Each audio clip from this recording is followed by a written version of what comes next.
Good morning. Thank you for joining me for another 5 good minutes with the Word. I'm Barry Bryson.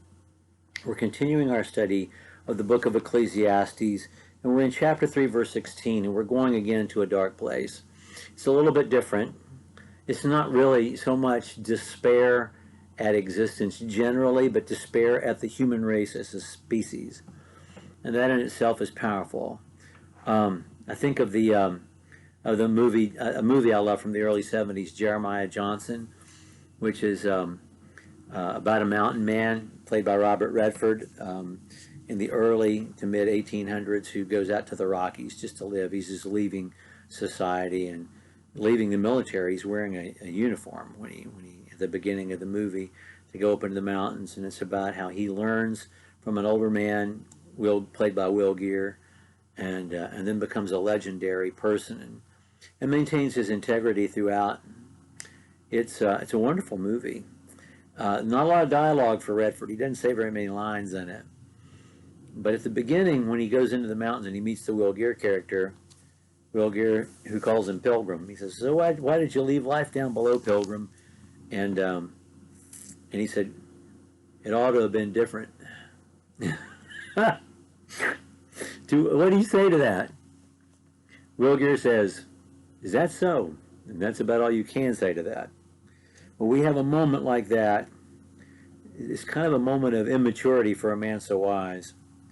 We have Solomon saying it ought to be different than it is. And that causes him despair, not at existence as God established it, but for the human race as a species. So we're going to read verses 16 through 22. Moreover, I saw under the sun that in the place of justice there was wickedness, and in the place of righteousness there was wickedness. And I said in my heart, God will judge the righteous and the wicked, for there is a time for every matter and every work. I said in my heart, with regard to the children of man, that God is testing them to see that they themselves are but beasts. For what happens to the children of man and what happens to beasts is the same. As one dies, so does the other. They all have the same breath. Man has no advantage over the beast, for all is vanity. All go to one place. All are from the dust, and to dust all will return. Who knows whether the spirit of man goes upward and the spirit of the beast goes down to the earth? So I saw that there is nothing better than that a man should rejoice in his work, for that is his lot. For who can bring him to see what will be after him? He's insisting yet that we are not allowing eternity to factor in. And he says people are bad. Why are they so bad?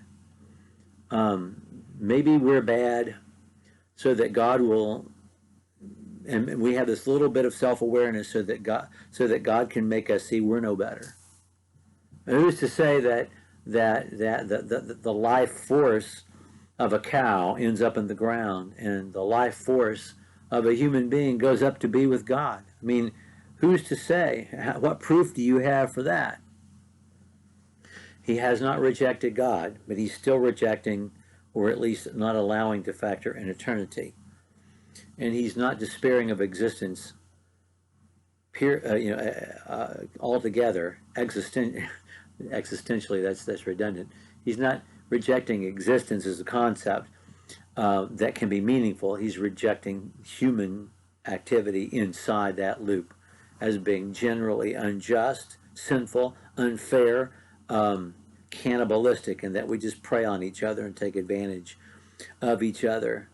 And it leads him to despair, not of existence generally, but of the human race as a species, to say we're no better. We're no better than animals. In some ways, we're worse.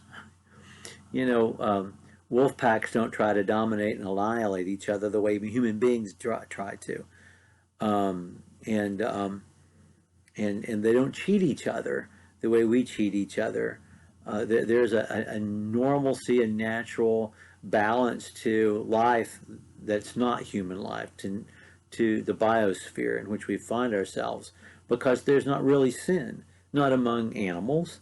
They don't have that level of self-awareness to commit sin. And so things work out the way God intended them to, unless we mess it up.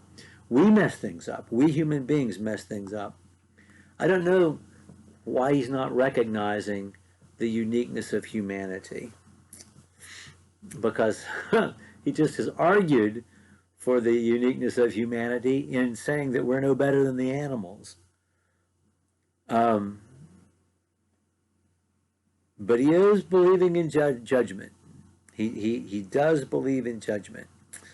And he's going to continue on thinking about oppression. We're not through with this dark spot yet. He's going to get to the place where Job was. That those who are never born are better off than those who are. Well, we'll pick up again with chapter 4.